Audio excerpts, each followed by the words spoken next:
स्वागत है आपका YouTube चैनल MKH पर। इस वीडियो में हम NCERT की क्लास 9th की बुक बीहाइव की poem Rain on the Roof करेंगे। The poem Rain on the Roof written by कोट्सकिने।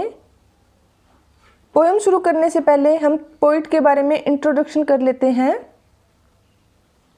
कोट्सकिने born in 1864 and died in 1904 was an American lawyer, politician, journalist and poet who wrote Rain on the Roof।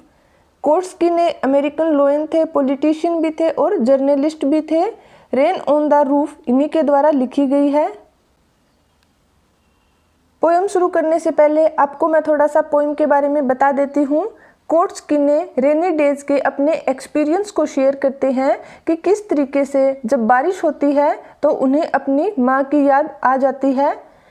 अब हम poem का introduction कर लेते हैं। After that we will start poem. Introduction of poem rain on the roof.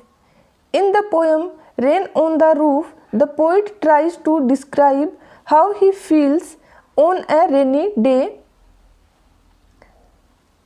इस poem में poet अपने rainy days की फीलिंग्स को डिस्क्राइब करते हैं।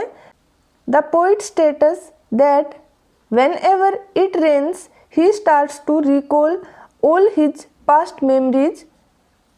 जैसे ही बारिश शुरू होती है तो पोइट को यादें आनी शुरू हो जाती है। While laying on his bed on the cottage he listens to the pitter patter sound of the rain. Cottage room होता है, यानी कि पोइट जब अपने रूम में सोए हुए होते हैं और बारिश हो रही होती है तो वे बारिश की साउंड को सुनते हैं। As he listens to the sound of the rain he starts to remember his old days when he was a little boy. जैसे ही वह बारिश की बूंदों की आवाज़ सुनते हैं उन्हें अपने ओल्ड डेज की यादें आने शुरू हो जाती है जब वे छोटे बच्चे थे। Further he remembers her mother who is not with him now, but her memories will always be with him। वो अपनी माँ को याद करते हैं जो अब उनके साथ नहीं है, but her memories will always be with him। लेकिन उनकी यादें हमेशा उनके साथ रहेंगी। Now let's start poem। When the humid shadows hover over all the starry spheres and the melancholy darkness gently weeps in rainy tears। Humid means something which is full of moisture। Hover means move around something या फिर float in the air। Humid shadows hover rainy clouds के लिए बोला गया है, यानी कि जब काले बादल मूव करते हैं। Over all the starry spheres, starry means full of stars, sphere means the heaven। यानी कि नाइट की बात हो रही है। नाइट में स्काई में स्टार्स होते हैं और उनके ऊपर रेनी क्लाउड्स होवर कर रहे हैं। And the मेलनकली darkness, मेलनकली means sad और डार्कनेस या नाइट बिल्कुल सैड है।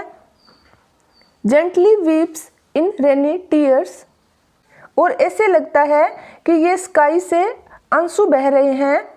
रेनड्रॉप्स को टीयर्स के साथ कंपेयर किया गया है। इस फर्स्ट पैराग्राफ में पोइट कहते हैं कि जब रेनी क्लाउड्स स्टारी स्फीयर्स के ऊपर मूवमेंट करते हैं तो नाइट सैड होती है और ऐसे लगता है कि रेनी टीयर्स के थ्रू वो क्राई कर रही हो।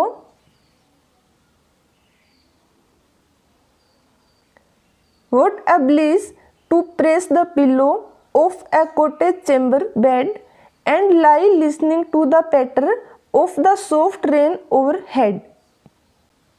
Bliss means happiness, patter the sound of raindrops falling on the roof या फिर tapping sound।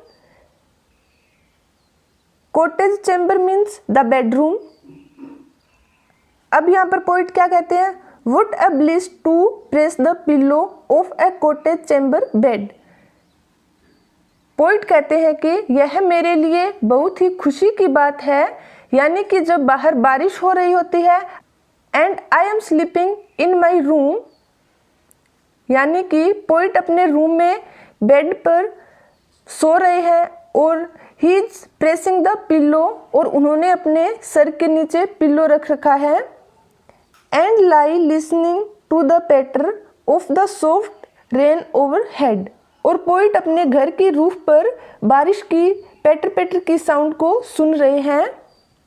इस पैराग्राफ में पोइट कहते हैं कि जब पोइट अपने घर में सोए हुए होते हैं और बारिश की बूंदें उनके घर की छत पे गिरती है तो उन आवाज़ों को सुनना पोइट को बहुत अच्छा लगता है। Every tinkle on the shingles has an echo in the hearts and 1,000 dreamy fancies into busy being start. Tinkle means short light raining sound. Shingle means rectangular wooden tile used on roof. Echo means repeated sound. यहाँ पर उन्होंने beautifully describe किया है कि जब rain होती है तो उन्हें कैसे फील होता है। Every tinkle on the shingles has an echo in the heart. Poet कहते हैं कि शिंगल पर पड़ने वाली एवरी सॉफ्ट साउंड पोइट के हर्ट में इको करने लगती है, यानी वह रिपीट होने लगती है। And 1,000 dreamy fancies into busy being start. Fancies means imaginations, busy being start means बनना शुरू हो जाती है। अब पोइट क्या कहते हैं, जब मैं रेन ड्रॉप्स को सुनता हूँ तो मेरे मन में बहुत सारे इमेजिनेशंस, ड्रीम्स बनने लगते हैं। And 1,000 recollections weave their air threads into woof as I listen to the patter of the rain upon the roof. Woof means weft thread woven across the loom, यानी कि थ्रेड को बुनना। अब poet क्या कहते हैं, एंड 1,000 रिकॉलेक्शंस, और मेरे माइंड में हजारों रिकॉलेक्शंस यानी यादें आने लगती है। Weave their air threads into woof, और ऐसे लगता है कि एक एक मेमोरी थ्रेड की तरह जो वीव हो रही है, यानी एक दूसरे के साथ जुड़ती जा रही है। As I listen to the patter of the rain upon the roof. अब फिर पोइट कहते हैं, जैसे जैसे मैं बारिश की बूंदों को सुनता हूँ और ये सारे इमेजिनेशंस मेरे माइंड, मेरे हार्ट में बनती है जब मैं रेन ड्रॉप्स की आवाज़ को सुनता हूँ मेरे घर की रूफ पर। Now in memory comes my mother as she used in years agone to regard the darling dreamers ere she left them till the dawn। Agone means past. जब पोइट रेन की आवाज़ सुनते हैं तो उनके माइंड में old memories fresh हो जाती है। अब पोइट क्या कहते हैं, now in memory comes my mother. वो जैसे ही बारिश की बूंदों की आवाज़ सुनते हैं उन्हें अपनी मदर की याद आ जाती है जो अब उनके पास नहीं है। शी इज़ नो मोर।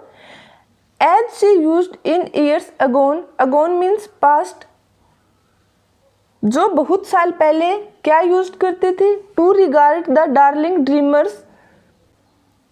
फिर पोइट कहते हैं कि मेरी माँ जो मुझे बहुत साल पहले, यानी कि पोइट को डार्लिंग यानी अपना डियर कहती थी, क्योंकि इनकी मदर जब इनको उस टाइम सपने आते थे तो वह इन्हें डिस्टर्ब नहीं करती थी, यानी कि वह उन्हें नींद से नहीं जगाती थी। Ere she left them till the dawn. Ere means ago या before, dawn means day break या हैपेंड। और अब वह सारी बातें उनके साथ दोबारा नहीं हो सकती क्योंकि उनकी मदर उनके पास नहीं है। इस पैराग्राफ में पोइट क्या कहते हैं कि जैसे ही वह बारिश की बूंदों की आवाज़ सुनते हैं तो उन्हें अपनी माँ की याद आ जाती है। उनकी माँ बहुत साल पहले जब भी उन्हें सपने आते थे तो वह उन्हें सपनों से नहीं जगाती थी, लेकिन अब उनकी माँ उनके पास नहीं है, उनके पास सिर्फ अपनी माँ की यादें हैं। O I feel her fond look on me as I list to this refrain which is played upon the shingles by the patter of the rain। अब पोइट कहते हैं कि मुझे अब भी लग रहा है कि मेरी माँ मुझे देख रही है, क्योंकि वह जिस तरीके से मुझे देखती थी मैं इसे फील कर सकता हूँ।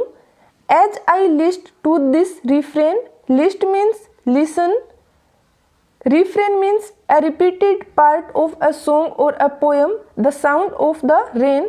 यहाँ पर रेन की साउंड के लिए बोला गया है refrain।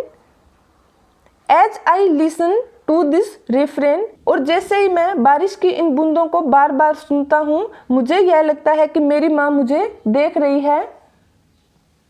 Which is played upon the shingles by the patter of the rain। In last lines में पोइट कहते हैं कि जब भी मैं बारिश की बूंदें सुनता हूँ तो मुझे लगता है कि मेरी माँ मुझे देख रही है, यानी कि पोइट इस मौसम में अपनी मदर को अपने पास फील करते हैं। इस पोएम के थ्रू पोइट अपने इस रेनी सीजन के एक्सपीरियंस को शेयर करते हैं कि किस तरीके से इनके इन डेज के साथ अटैचमेंट जुड़ी हुई है। And poet expresses his love for nature and its beauty. I hope आपको ये पोएम अच्छे से समझ में आ गई होगी। Thanks for watching. Please keep watching and don't forget to subscribe YouTube channel MKH।